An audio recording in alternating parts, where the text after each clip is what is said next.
इस वक्त की सबसे बड़ी खबर कोलकाता डॉक्टर केस को लेकर के आ रही है।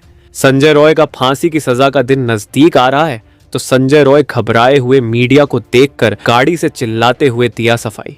जरा आप खुद सुनिए कि संजय रॉय ने क्या कहा। আমাকে পুরো ভয় দেখানো হয়েছে আর করে আপনাদের বাঁচানোর জন্য আমাকে ফাঁসিয়েছে। আমি জজ সাহেবকে বলছি যে স্যার আমি কিছু করিনি, আমাকে উপর থেকে নিচে নামিয়ে দিল। এটা কি কোনো ন্যায়? এটা ভারত সংবিধানের ন্যায়? सुना आपने, यह है कोलकाता डॉक्टर बलात्कार और मर्डर केस में जो मुख्य आरोपी था संजय रॉय। आपको याद होगा कि 9 अगस्त की रात कोलकाता के आर.जी.कर अस्पताल के सेमिनार हॉल में 3rd फ्लोर पर एक डॉक्टर के साथ जघन्य तरीके से अपराध को अंजाम दिया जाता है, जिसके बाद उसे मौत के घाट उतार दिया गया। इतना ही नहीं, जो आरोपी है सेमिनार हॉल से फरार होता है।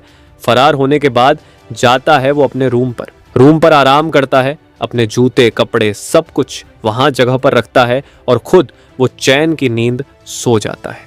अगले दिन जब आर.जी.कर अस्पताल में हल्ला मचता है तो वहां पर सीसीटीवी खंगाला जाता है, जिसमें आरोपी संजय रॉय दिखता है। उसके गले में हेडफोन दिखता है जो कि ब्लूटूथ हेडफोन होता है।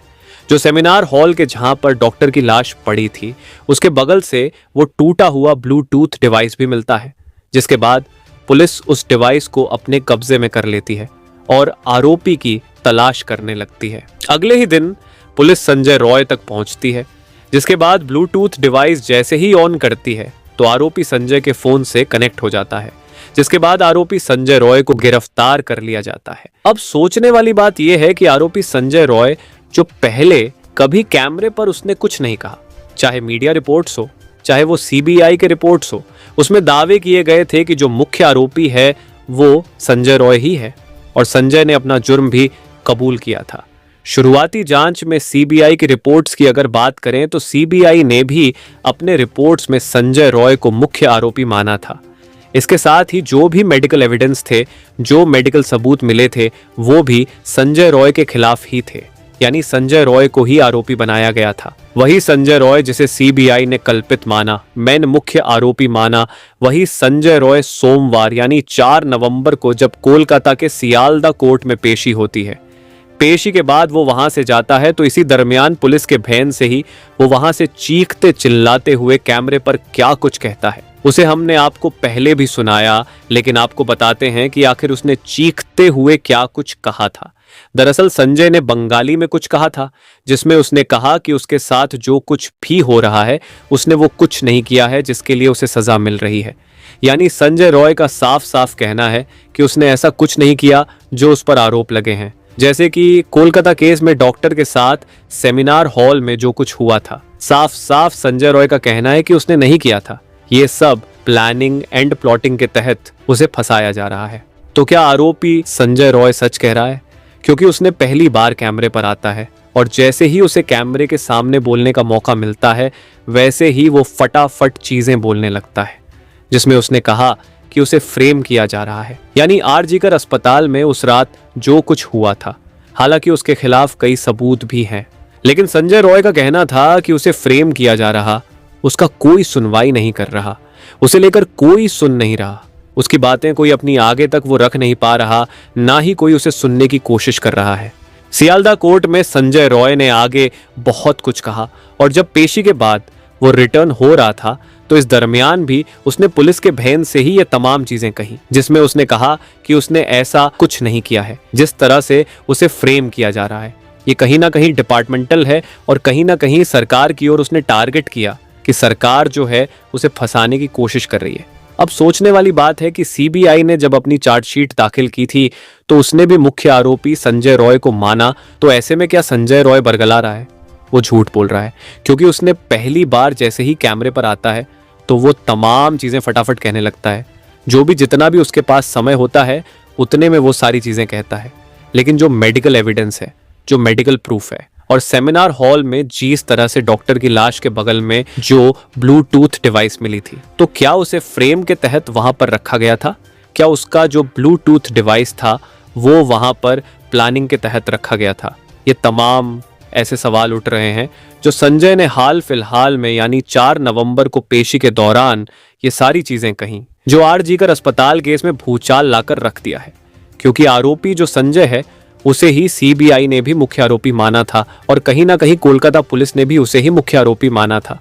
लेकिन संजय ने जिस तरह से अपने बयान दिए हैं, जिस तरह से वो कैमरे पर आकर चिल्ला कर चीख कर कह रहा था कि वो ऐसा कुछ नहीं किया है, उसने ट्रेनी डॉक्टर के साथ सेमिनार हॉल में कुछ नहीं किया था, उसे फ्रेम किया गया, उसे कहीं ना कहीं फंसाया जा रहा है और उसकी कोई सुनवाई नहीं कर रहा, कोई नहीं सुन रहा। यहां तक कि वो कोर्ट में भी तमाम चीजें कहाँ ही होगा, क्योंकि बहुत मुमकिन है कोर्ट में जब पेशी होती है तो जज साहब उनकी भी सुनते हैं, तो संजय रॉय से भी पूछा गया होगा, जिसमें उसने ये हो सकता है कि वहां भी उसने कहा हो।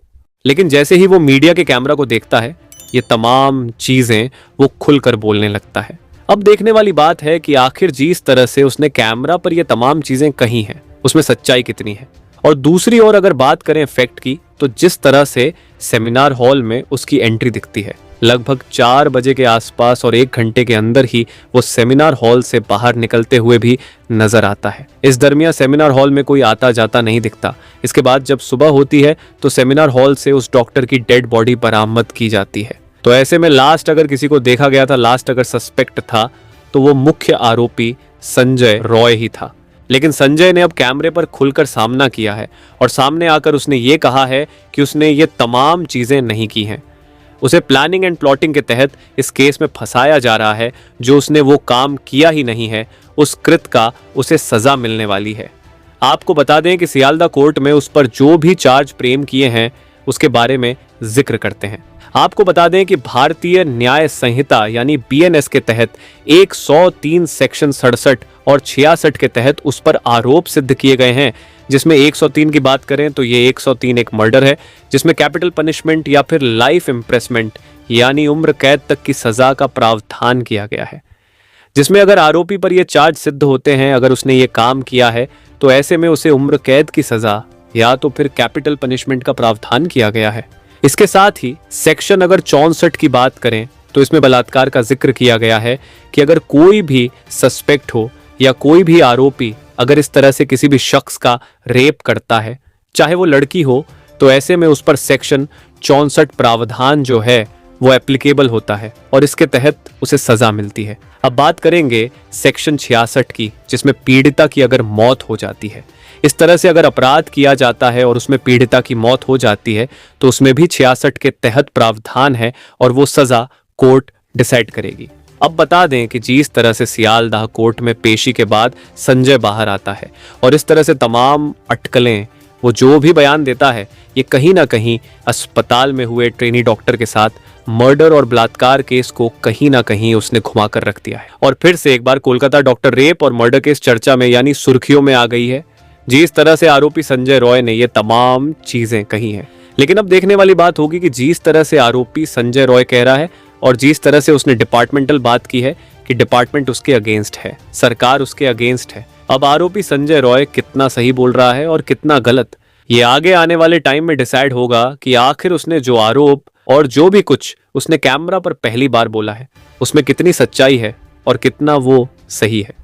दोस्तों, इस वीडियो में इतना ही। अगर आप अभी तक वीडियो को लाइक नहीं किए हैं तो वीडियो को एक लाइक और चैनल को सब्सक्राइब जरूर कीजिएगा। धन्यवाद।